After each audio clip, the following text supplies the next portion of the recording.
un seul geste de toi viendra mon secours.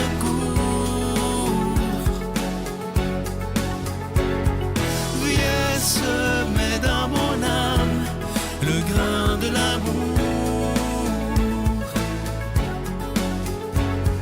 Je traverse un désert et je meurs de soif. Montre-moi le mystère qui garde la foi. Bonjour, bon vendredi, bienvenue à votre émission La Victoire de l'amour. Comme à tous les vendredis, on rejoint le docteur Valérie-Julie Brousseau avec sa chronique. Et à l'homélie, ce sera le père David Vincent.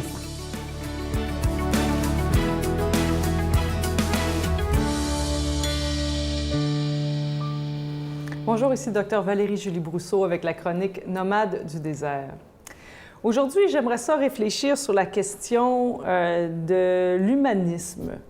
Je pars d'une histoire, j'ai des amis qui adorent les chiens au point où c'est presque problématique. Genre, on est en train de prendre une marche ensemble, puis là, tout d'un coup, il y a quelqu'un d'autre qui se promène avec son chien. Et là, la conversation que j'ai avec mes amis est complètement arrêtée. Et là, toute l'attention est rendue sur les chiens de, je sais pas qui, mais la personne qui vient de nous croiser. C'est comme si la relation qu'on avait établie ensemble était comme secondaire. Les chiens qui viennent de passer là sont plus importants que la conversation qu'on a ensemble. On a tendance parfois à se dire que c'est difficile d'aimer les êtres humains autour de nous. C'est plus facile d'aimer des animaux ou d'aimer les gens qui sont loin. Par exemple, on peut avoir un très beau sentiment d'humanisme et ça nous donne un sentiment qu'on a pris nos responsabilités, qu'on est une bonne personne, hein, parce que, bon, peut-être qu'on donne à un organisme ou qu'on a des beaux sentiments pour la défense des minorités, etc. Tout ça, c'est bien du point de vue philosophique, du point de vue éthique. Mais si on est chrétien, c'est pas ça qui nous est demandé, mais vraiment pas. C'est très facile d'aimer le prochain lointain. Hein? Celui qui est loin, celui qui ne me fatigue pas, celui qui ne vient pas me déranger, celui qui ne me demande rien, parce qu'il est tellement loin, à la limite, j'ai juste besoin de faire un don ou d'envoyer quelque chose, puis le problème est réglé, puis je me sens bien dans ma conscience.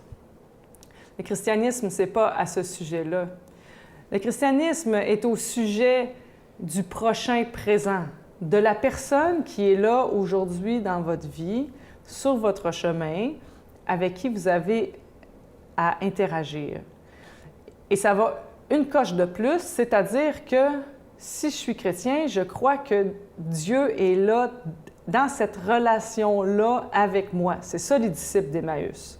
C'est la présence concrète qui est là, qui m'invite à une rencontre. Jusqu'ici, c'est déjà assez difficile. Je vous dirais que l'étape la plus profonde, c'est les gens qui partagent votre quotidien.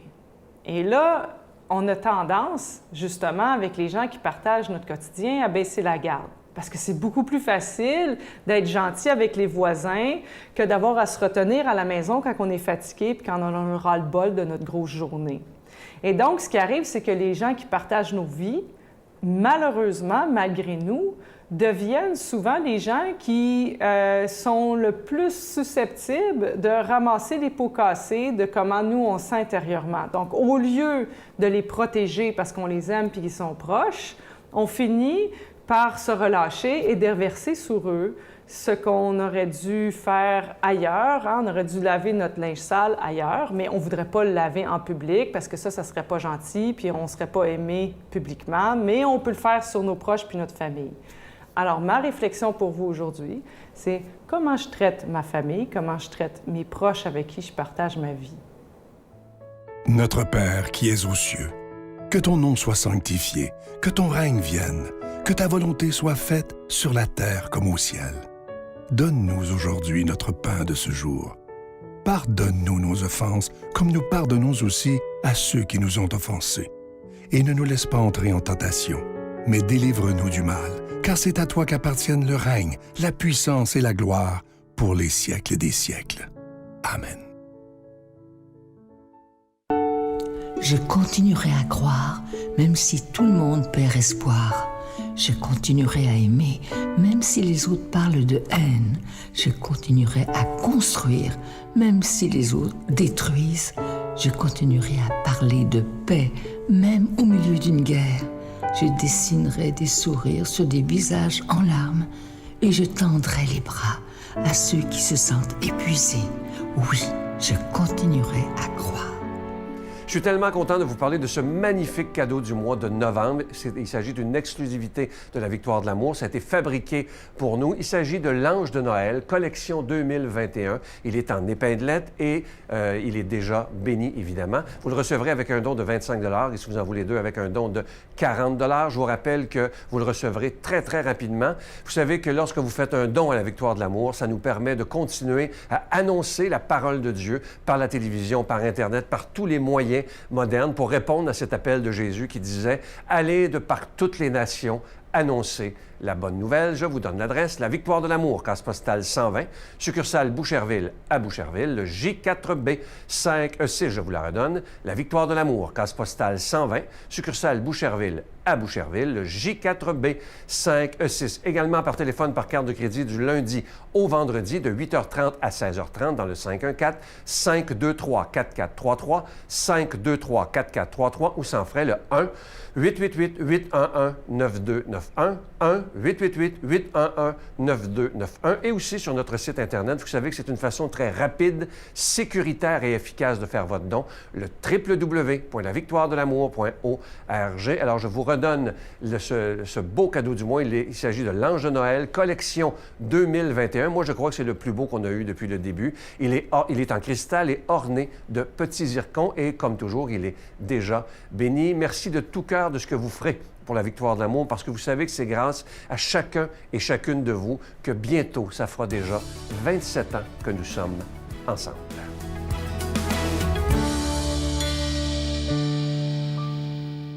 Mon Dieu, donnez-moi la sérénité d'accepter les choses que je ne peux changer, le courage de changer les choses que je peux et la sagesse d'en connaître la différence.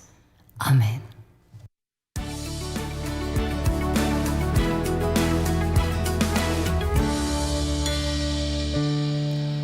Écoutons le message de l'Évangile aujourd'hui. Bonne nouvelle de Jésus-Christ selon saint Luc.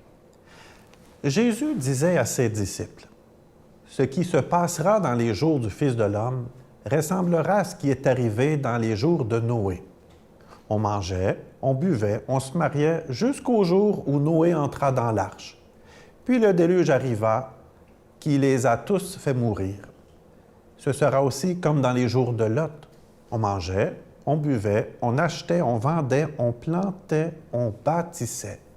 Mais le jour où Lot sortit de Sodome, Dieu fit tomber du ciel une pluie de feu et de soufre qui les a tous fait mourir. Il en sera de même le jour où le Fils de l'homme se révélera. Ce jour-là, celui qui sera sur sa terrasse et qui aura ses affaires dans sa maison, qu'il ne descende pas pour les emporter. Et de même celui qui sera dans son champ, qu'il ne retourne pas en arrière. Rappelez-vous la femme de Lot, qui cherchera à conserver sa vie la perdra, et qui la perdra la sauvegardera. Je vous le dis, cette nuit-là, 2 personnes seront dans le même lit. L'une sera prise, l'autre laissée. 2 femmes seront ensemble en train de moudre du grain. L'une sera prise, l'autre laissée. Les disciples lui demandèrent, « Où donc, Seigneur? » Il leur répondit, « Là où il y a un corps, là aussi se rassembleront les vautours. » Acclamons la parole de Dieu. Louange à toi, Seigneur Jésus. Ouf, c'est un évangile qui est percutant ce matin, hein? Jésus qui interpelle sur la fin des temps. Dans le fond, Jésus qui est en train un petit peu de nous dire de demeurer prêt. Quand je dis ça, demeurer prêt, je ne peux pas faire autrement que de penser aux scouts. Vous savez, ce mouvement qui a été fondé par Baden-Powell il y a plusieurs années, plusieurs décennies. Le mouvement scout, non seulement enseigne les jeunes à devenir, j'oserais dire, de bons citoyens, de bonnes personnes capables de se débrouiller dans la vie sur laquelle ils puissent s'appuyer sur de vraies bonnes valeurs, mais on enseigne surtout aux scouts à demeurer prêts. C'est même l'engagement qu'ils font, la promesse à être prêts en tout temps. On pourrait se demander, prêt à quoi? bien, prêts justement à bien vivre les activités qui vont se présenter devant eux, prêts à faire une bonne action, à aider leurs prochains, prêts d'une certaine manière à aider les personnes qui peuvent être dans le besoin aussi, prêts à apprendre, prêts à répondre, à prendre en main, on pourrait dire, leur vie, être prêts. J'ai moi-même été scout quand j'étais plus jeune et ça a été vraiment une école de vie magnifique. Et dans les dernières années, j'ai été aumônier spirituel dans les mouvements scouts aussi. Et c'était des années extraordinaires où vraiment on développe, j'oserais dire, cette présence d'esprit à être attentif à ce qui se passe autour de nous, aux besoins et à travailler pour rendre la société, le monde meilleur. Dans l'Évangile d'aujourd'hui, bien sûr que cela pourrait nous faire peur, mais je suis convaincu profondément que Jésus ne veut pas nous faire peur. Jamais. Jésus n'est pas là pour nous effrayer, pour semer des angoisses. Quand Jésus parle des fins dernières, qu'il rappelle ce qui s'est passé au temps de Noé avec le déluge ou avec la femme de Lot, avec la ville de Sodome qui est détruite, Jésus veut simplement à la fois nous dire de demeurer prêts, mais aussi de faire confiance que le Seigneur vient vers nous pour nous sauver dans les difficultés que l'on vit. L'Apocalypse, ce n'est pas toujours juste quelque chose qui est à venir, mais parfois on peut vivre des situations dans nos vies qui sont comme des fins du monde. Apprendre une maladie grave, apprendre le deuil, justement peut-être d'une personne que j'aime, être confronté à une difficulté. Ce sont des fins du monde en soi pour nous aussi, ou des fois à travers les événements que l'on entend dans les médias qui peuvent nous ébranler aussi. Bien, dans ces événements, le Seigneur vient vers nous. Il vient justement pour semer en nous cette espérance qu'il ne nous abandonne pas, qu'il marche à nos côtés, qu'il nous appuie et qu'il ait cette présence qui vient sauver. Nous amener à, peut-être justement avec les yeux de la foi, à être capable de voir dans les échecs, dans les difficultés, que Dieu sauve, que de voir dans la mort la vie nouvelle, de voir dans toute désespérance, eh bien que le Seigneur nous donne les forces nécessaires pour être capable d'affronter les hauts et les bas de notre vie également. Oui, j'oserais dire que dans toutes les fins du monde que l'on peut vivre, comme dans ce que l'on vit de beau, être un peu comme les scouts, prêts, c'est-à-dire avoir le cœur libre, cultiver ma relation avec le Seigneur, lui faire confiance aussi, un peu à la manière des scouts d'une certaine manière, cette école de la vie qui nous apprend justement à être attentifs aux autres aussi qui vivent des difficultés, des épreuves aussi. Il n'y a pas juste moi dans le monde, je suis entouré de personnes. Et à être comme les scouts, attentifs à faire ma part pour que le monde soit meilleur en faisant ma BA, ma bonne action. Bien, toi aussi aujourd'hui, au nom de ta foi, je t'interpelle à faire cette BA pour rendre le monde meilleur. Le Père, le Fils et le Saint-Esprit. Amen. Je vous salue Marie, pleine de grâce. Le Seigneur est avec vous. Vous êtes bénie entre toutes les femmes, et Jésus, le fruit de vos entrailles, est béni. Sainte Marie, Mère de Dieu, priez pour nous pécheurs, maintenant et à l'heure de notre mort. Amen.